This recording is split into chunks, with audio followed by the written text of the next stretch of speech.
बच्चों, welcome back to my channel let's study about drugs में। तो कैसे हैं आप सभी लोग? आई होप आप सभी बहुत अच्छे होंगे। तो आज के हम लेक्चर में बात करेंगे माइस्थेनिया ग्रेविस और अल्जाइमर डिजीज के बारे में। ओके, समझते हैं माइस्थेनिया ग्रेविस होता क्या है। देखिए, जो माइस्थेनिया ग्रेविस है वो एक तरह का डिसऑर्डर है। अब वो कैसा डिसऑर्डर है? ऑटो इम्यून डिसऑर्डर है। ऑटो इम्यून डिसऑर्डर के मतलब ऐसे डिसऑर्डर जो हमारा इम्यून सिस्टम है वो क्या करता है, जब बाहर से एंटीजन आते हैं, ठीक है, तो हमारी एंटीबॉडीज को भेज करके वो क्या करता है, उन्हें डिस्ट्रॉय करता है। लेकिन जब हमारा इम्यून सिस्टम खुद को ही मींस अपने ही बॉडी के किसी पार्ट को क्या करे, डिस्ट्रॉय करने लगे, तो वो हमारी क्या होती है, ऑटो इम्यून डिजीज होती है। ठीक है, तो कुछ इस प्रकार से माइस्थेनिया ग्रेविस भी है। ठीक है ना। माइस्थेनिया ग्रेविस एक ऑटो इम्यून डिसऑर्डर है, एक ऑटो इम्यून न्यूरोमस्कुलर डिसऑर्डर है। इसमें जो हमारा इम्यून सिस्टम है वो अटैक कर देता है कहां पर, नर्व्स और मसल्स के बीच में। ठीक है ना। हमारी बॉडी में क्या था, नर्व्स और मसल्स प्रेजेंट थे, है ना। तो जो नर्व्स और मसल्स के बीच का जो कनेक्शन है उसको ये क्या करता है, अफेक्ट करता है। ये नर्व्स और मसल्स के बीच के कनेक्शन को अफेक्ट करता है, जिससे क्या होता है, उसके बीच का सिग्नल इफेक्ट हो जाता है। समझ में आ रहा है कि नहीं? देखिए, माइस्थेनिया ग्रेविस एक तरह का ऑटो इम्यून डिसऑर्डर है जो क्या करता है, डेवलपमेंट करता है एंटीबॉडीज का। जो क्या करता है, एंटीबॉडीज का डेवलपमेंट करता है निकोटिनिक रिसेप्टर में, और जो भी हमारे क्या न्यूरोमस्कुलर जंक्शन है वहां पे जो एनएम रिसेप्टर प्रेजेंट है उनको ब्लॉक कर देता है। ये एंटीबॉडी क्या करेगा, जो एनएम रिसेप्टर है, ठीक है, हमारे न्यूरोमस्कुलर रिसेप्टर है, उसको ब्लॉक कर देगा। और जैसे ही न्यूरोमस्कुलर रिसेप्टर ब्लॉक होगा, इससे क्या होगा कि न्यूरोमस्कुलर जंक्शन में स्ट्रक्चरल डैमेज होगा, जिससे हमारा एसिटाइलकोलिन रिसेप्टर नहीं, एसिटाइलकोलिन हमारा ज्यादा अमाउंट में बन नहीं पाएगा, और जिससे हमारी डिजीज क्या होगी, माइस्थेनिया ग्रेविस हो जाएगी। ओके, ये myasthenia gravis mainly skeletal muscles को अफेक्ट करता है। मेनली हम बात करें तो माइस्थेनिया ग्रेविस वॉलेंट्री मसल्स को अफेक्ट करता है। ठीक है, वॉलेंट्री मसल्स कौन सी होती हैं? ऐसी मसल्स जिनको हम खुद से कंट्रोल कर सकते हैं। ठीक है ना। वॉलेंट्री मसल्स कौन सी होती हैं, जिनको हम खुद से कंट्रोल कर सके।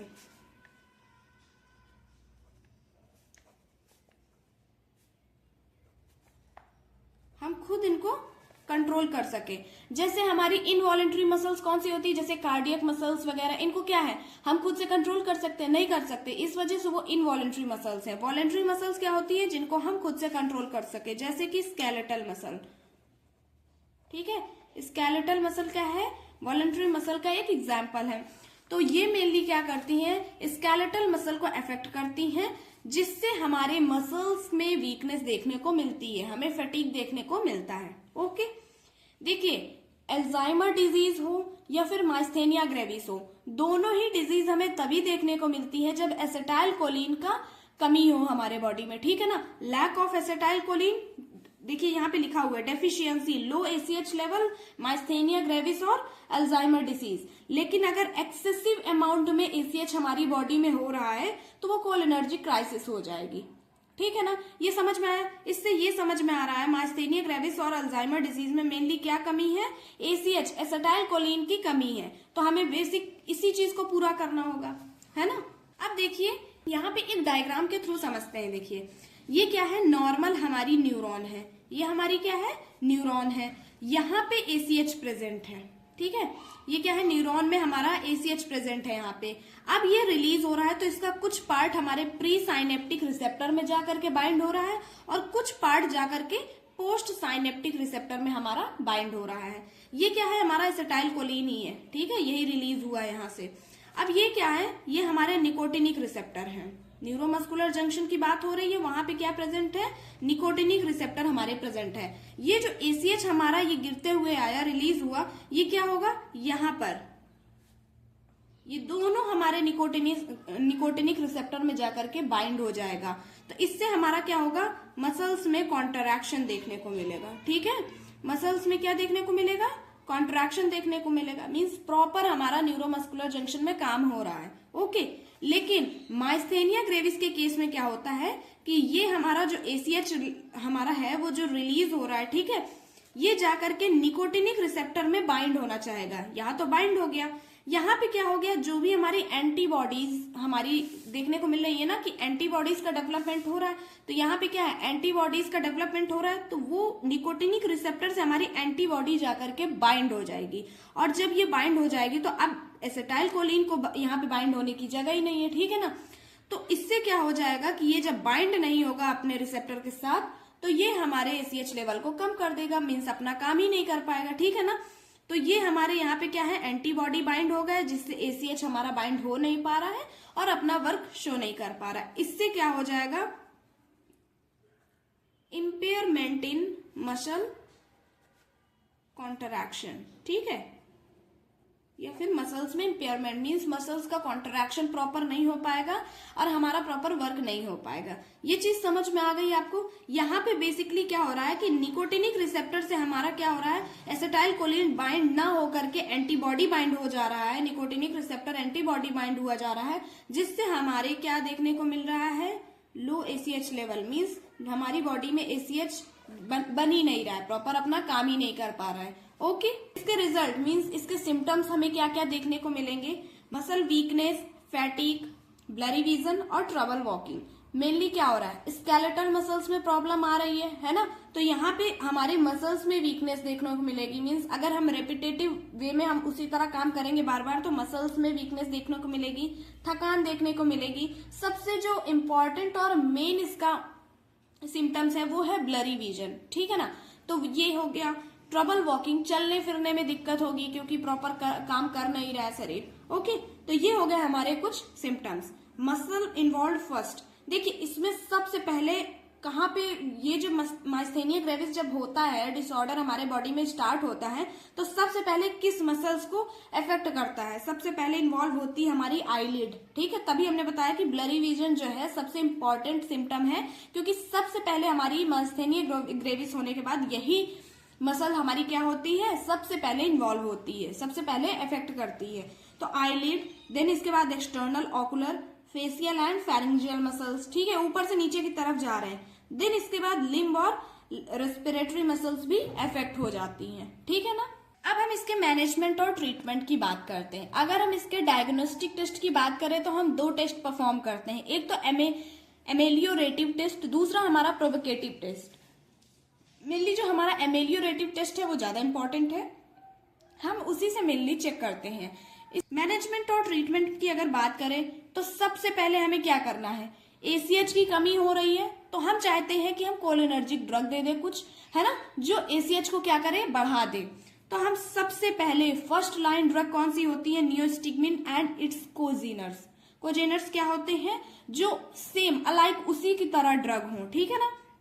नियोस्टिग्मिन की तरह ही जितनी भी ड्रग्स हैं जो हमारे कोलिनर्जिक ड्रग्स हैं जो ACH के लेवल को बढ़ा रही हैं वो ड्रग्स देंगे। तो फर्स्ट लाइन ड्रग्स कौन सी हो गई, neostigmine and its congeners, use to restore muscle strength, जिससे क्या होगा, मसल स्ट्रेंथ देखने को मिलेगी। ऑलरेडी हमारी मसल्स में वीकनेस थी, फटीग था, क्योंकि क्या था, हमारी मसल्स कमजोर हो रही थी, तो हम यहाँ पे क्या हो जाएगा, मसल्स स्ट्रेंथ देखने को मिलेगी। और नियोस्टिग्मिन हम सबसे पहले देंगे, फर्स्ट लाइन ड्रग्स हैं, ठीक है। अल्टरनेटिव, अगर मान लीजिए नियोस्टिग्मिन नहीं है या किसी कारणवश उसे किसी चीज की एलर्जी है या फिर वो पेशेंट नियोस्टिग्मिन वगैरह नहीं ले पा रहे हैं, तो वहां पे हम इसका अल्टरनेटिव दे सकते हैं पायरिडोस्टिग्मिन, ठीक है। ये लेस फ्रिक्वेंट डोजिंग है, मींस इसमें जो डोज है वो बहुत ही लेस देंगे, ठीक है ना। सर्जिकल मेथड की बात करें तो हम थाइमेक्टोमी करते हैं। थाइमेक्टोमी क्या होता है, मेनली इसमें क्या करते हैं, जो थाइमस ग्लैंड होती है उसका हम सर्जरी के थ्रू वो थाइमस ग्लैंड को ही रिमूव कर देते हैं, जिससे एंटीबॉडीज का डेवलपमेंट ना हो और हमें ये प्रॉब्लम और ज्यादा देखने को ना मिले। प्लाज्मा फेरेसिस में हम जो भी एंटीबॉडीज हैं, ठीक है, प्लाज्मा एक्सचेंज के थ्रू जो भी हमारी एंटीबॉडीज हैं उनका हम रिमूवल करेंगे। देन लास्ट हमारी जो ड्रग है वो है हमारी इम्यूनो सप्रेसेंट्स, क्योंकि इम्यून सिस्टम ही हमारा इफेक्ट कर रहा है हमारी खुद की बॉडी को, तो हम ऐसी ड्रग देंगे जो इम्यून को सप्रेस करे, ठीक है, घटाएं। तो इम्यूनो सप्रेसेंट्स देंगे जैसे कि कॉर्टिकोस्टेरॉइड्स वगैरह, ठीक है, जैसे azathioprine and cyclosporine are beneficial for this condition. Okay, अब हम बात करेंगे diagnostic test for myasthenia gravis, ठीक है, जो कि हम ऑलरेडी आपको बता चुके हैं कि एमेलियोरेटिव टेस्ट करेंगे या प्रोवोकेटिव टेस्ट यहाँ पे करेंगे। यहाँ पे एड्रोफोनियम नामक एक ड्रग आती है जो कि 10 mg हमें देनी होती है 2 mg टेस्ट के तौर पे, और 8 mg हम आफ्टर 1 to 2 मिनट इसको हम टेस्ट होने के बाद अगर कोई प्रॉब्लम नहीं होती है तो इसके बाद हम 8 mg बचा हुआ इसका दे देंगे। प्रोवोकेटिव टेस्ट थोड़ा सा हजार्डियस होता है तो इसको हम बाद में ही रखते हैं, पहले हम डायग्नोस्टिक टेस्ट के उसमें यही परफॉर्म करते हैं। ओके, इसके बाद हम बात करेंगे अल्जाइमर डिजीज। अल्जाइमर डिजीज एक तरह का न्यूरो डिजेनरेटिव डिजीज है जो कि प्रोग्रेसिव डिमेंशिया को कॉज करता है। मींस एक तरह का प्रोग्रेसिव डिमेंशिया है। जैसे कि हम बात करें कि डिमेंशिया क्या होता है, तो भूलने की बीमारी हम कह सकते हैं। आपने देखा होगा कि कुछ लोग होते हैं एक एज आने के बाद उनको भूलने की बीमारी हो जाती है ना, उसे हम क्या बोलते हैं, डिमेंशिया बोलते हैं। ठीक है, यही प्रोग्रेसिव डिमेंशिया एक टाइम आने के बाद ये क्या कॉज करेगा, अल्जाइमर डिजीज कॉज करेगा। इसमें क्या होता है, पेशेंट को भूलने की बीमारी होती है। ठीक है ना, अपने जितने भी रिसेंट डेज में जो भी केसेस हुए हैं उनको लोग भूल जाते हैं, ठीक है ना, तो ये भूलने की बीमारी होती है उन्हें। अल्जाइमर डिजीज एक तरह का न्यूरो डिजेनरेटिव डिजीज है जहां पे एक प्रोग्रेसिव डिमेंशिया देखने को मिलता है, भूलने की बीमारी है। ठीक है, होती है इसमें। Mostly effect older individuals. ऐसे पेशेंट्स को मेनली हमारे जो ओल्डर इंडिविजुअल्स हैं, ठीक है, जो ओल्ड सिटीजन्स हैं, हमारे सीनियर सिटीजन्स हैं, उन्हें ही देखने को ये हमें ज्यादा मिलती है, उन्हीं को ज्यादा इफेक्ट करती है। एक तरह की बायोलॉजिकल प्रोसेस है जिसमें हमारे ब्रेन में क्या बनते हैं, जो प्रोटीन्स होते हैं in the form of amyloid plaques type में। मींस हमारे जो प्रोटीन के क्या बन जाते हैं, गुत्थे बन जाते हैं, और उससे क्या होता है कि जो ब्रेन सेल्स होती हैं वो मर जाती हैं या फिर श्रिंक हो जाती है। ठीक है, ब्रेन सेल्स क्या होती हैं, डैमेज हो जाती हैं या फिर श्रिंक हो जाती हैं, जिससे ये कंडीशन हमें अल्जाइमर डिजीज देखने को मिलती है। इसके सिम्टम्स क्या है, मेनली मेमोरी लॉस और डिल्यूजन्स देखने को मिलते हैं। मीन्स हमें ऐसा लगता है कि हाँ ये हुआ होगा लेकिन हमें प्रॉपर याद नहीं होता है। ठीक है, या फिर मेमोरी लॉस, जैसा कि हमने बताया डिमेंशिया की कंडीशन, भूलने की बीमारी होती है। ठीक है ना। प्रिवेंशन और ट्रीटमेंट की बात करें तो इसका कोई भी क्योर नहीं है, अल्जाइमर डिजीज का कोई भी क्योर नहीं है। ठीक है, कुछ मेडिकेशंस हम देते हैं यहाँ पे, जैसे कि रिवास्टिकमिन, डोनेपेजिल, गैलेंटामाइन एंड टैक्रिन। ठीक है ना, इसको यही है कि हम प्रिवेंशन और क्योर की बात करें तो हम डिजीज देकर इसको थोड़ा सा प्रिवेंट कर सकते हैं, बट प्रॉपर इसका कोई भी क्योर नहीं है। जो भी मेडिकेशंस हैं हम उन्हीं को देते रहेंगे। ठीक है, जो फर्स्ट लाइन ड्रग है हमारी अल्जाइमर डिजीज के लिए वो है हमारी टैक्रिन, बट अभी हम टैक्रिन को यूज नहीं करते हैं, इसलिए क्योंकि अभी इसको यूज करने पे क्या देखने को मिल रहा है, हमें हेपेटोटॉक्सिसिटी को देखने को मिलता है, इसलिए हम इसको अब यूज नहीं करते हैं। ठीक है, अदरवाइज हमारी ये फर्स्ट लाइन ड्रग थी, लेकिन हम यहाँ पे अब यूज करते हैं रिवास्टिकमिन, डोनेपेजिल एंड गैलेंटामाइन एंड टैक्रिन। ओके, सो ये है आपका माइस्थेनिया ग्रेविस और अल्जाइमर डिजीज के बारे में। वीडियो अच्छा लगे तो प्लीज चैनल को लाइक, शेयर एंड सब्सक्राइब जरूर करें। Thanks for watching the video.